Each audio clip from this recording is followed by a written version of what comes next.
Hi, Debbie Lichter here with Free from Food Addiction and the Congruence Code.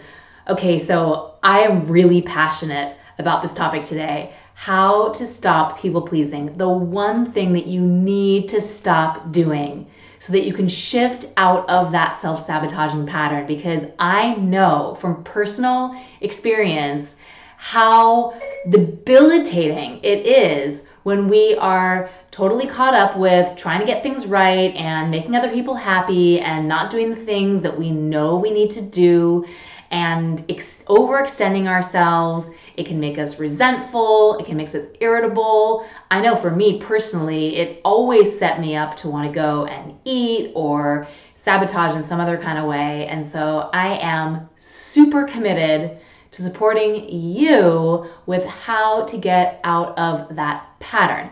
So, what is the one thing that you need to know?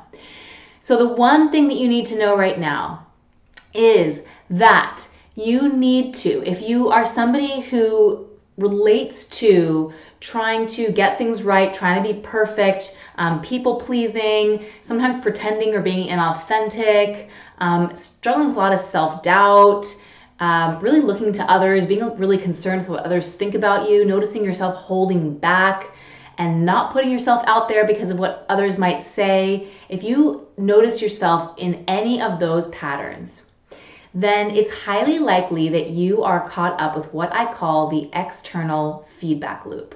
So the external feedback loop is when our source of power, our source of guidance and direction gets placed outside of ourselves, and we start to look to others to define for us what our worth is, what our value is, what our identity is sometimes, if we're important, if we're lovable. We really start to look to the outside to affirm and confirm how we experience ourselves on the inside. And this can happen really obviously and overtly. It can happen really, really subtly. I mean, most of the folks who I have an opportunity to speak with have already done years of inner work, and so there might have been some ways in the past that you really acted out in this way, and you're not doing that so much anymore.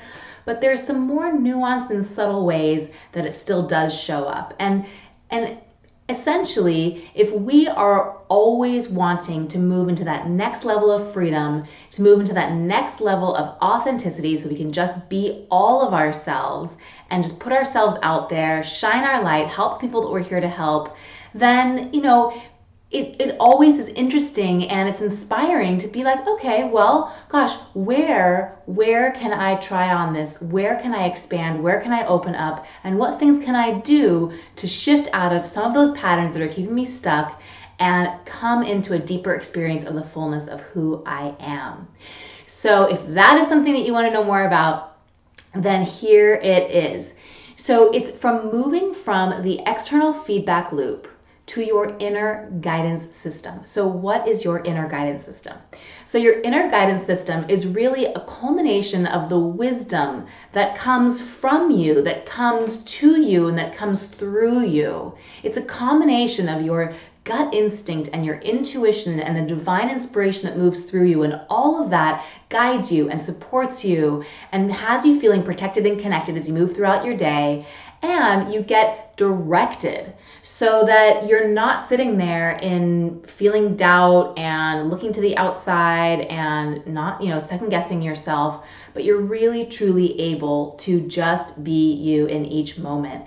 And this is so, so powerful. Whether your pattern is second guessing, whether your pattern is people pleasing, whether your pattern is trying to prove or be perfect, all of that stuff gets shifted when you move from your external feedback loop to the inner guidance system. And so what I want to leave you with here today are some quick tips to support you in activating that connection with your inner guidance system so that you can get back into you, be more authentic, and just help the people that you're here to help. That would be the biggest gift if you could just do that. So here we go. So the first is to increase your gut instinct IQ. So, like as a recovered food addict, I really get it. Like my connection with my gut, I had a lot of beliefs, a lot of judgment about my stomach, about my gut. I certainly was not seeing my gut as something that was my best friend and actually my guide. I always thought that it was, betraying me. But when we can actually really navigate that experience of, oh my gosh, I can actually feel, I can sense my yes, I can sense my no. That is such a powerful way to move through the world, not only, by the way, with your relationship with food, if that's something that you struggle with, because when you can feel and sense what feels good in your body, that is a game changer. But also just with every area of your life. I'm an entrepreneur, I'm a businesswoman, and I can tell you that I can, in each moment, feel into if a particular financial decision is in alignment with me, or if hiring somebody is really what feels right, what feels congruent. And these kinds of things help me not only save a ton of money, but a lot of time and a lot of energy. And it's always keeping me in that place of feeling good and feeling like I can trust myself, which just allows me to spill over into more confidence, more authenticity, and more shining of my light. So if that is something that you want more of, I have tons of tools. In fact, I will leave a link below for my top presence practices, because I find that those presence practices are a great place to start.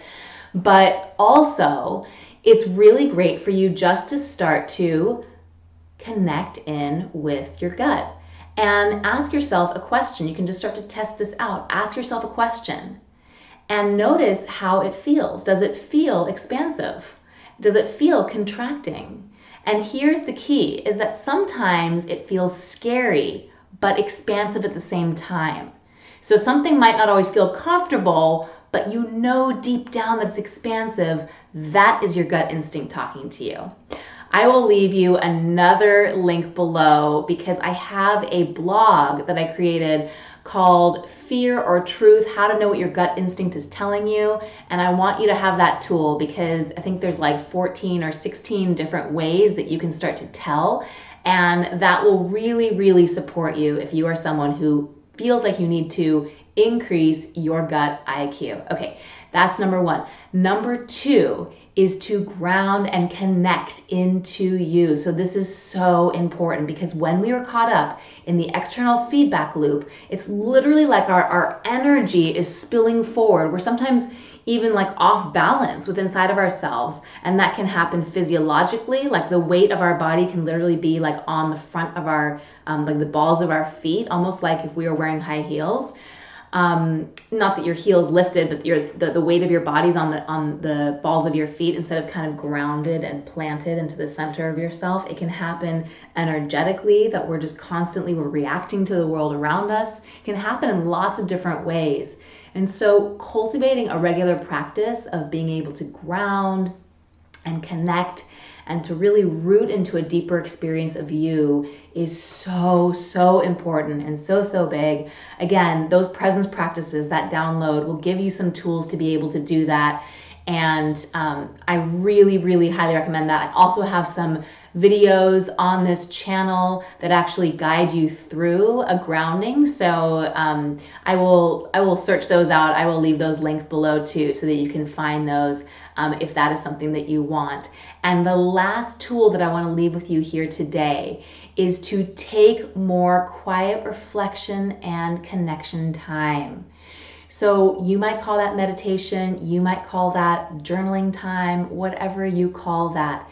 Take more time to get quiet and to listen and to connect in, so that you can hear that still small voice, that whisper, right, of divine inspiration that is speaking to you, of your own intuition that is guiding you in each moment, and of those little subtle messages that you're getting from your own body's guidance. This is so powerful and important.